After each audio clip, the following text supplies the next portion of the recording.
Hello everyone. Today I am going to discuss the definition of HIV or AIDS. HIV is a sexually transmitted infection or STI. It can also be spread by contact with infected blood or from mother to child during pregnancy, childbirth, or breastfeeding. Without medication, it may take years before HIV weakens your immune system to the point that you have AIDS. Acquired immunodeficiency syndrome or AIDS is a chronic potentially life-threatening condition caused by the human immunodeficiency virus or HIV. Scientists believe that HIV originally came from a virus particular to chimpanzees in West Africa during the 1930s and originally transmitted to humans through the transfer of blood through hunting. Over the decades, the virus spread through Africa and to other parts of the world and became the global pandemic.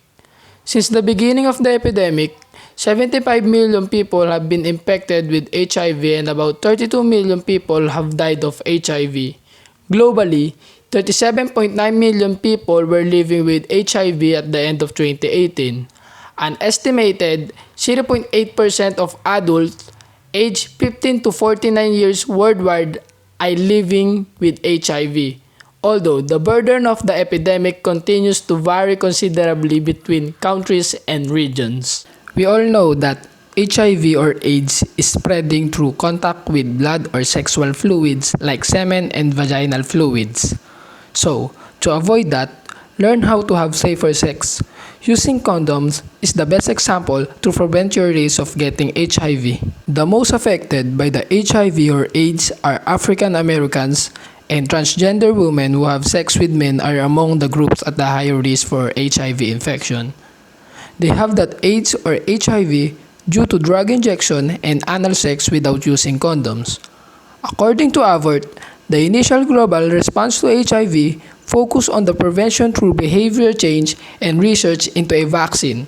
However, it became clear that knowledge of transmission was not enough to stop the epidemic. The world recovered from the global pandemic because of the antiretroviral medication. Antiretroviral are medications that treat HIV. However, when taken in combination, they can prevent the growth of the virus.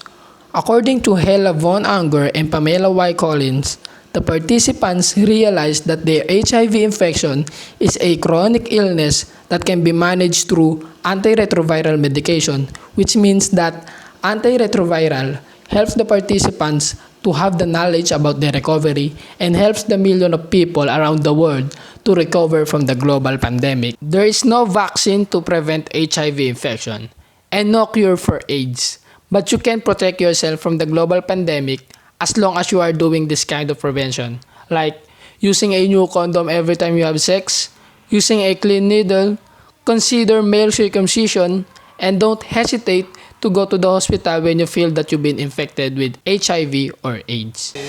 Pabagalin muna natin ang ikot ng mundo.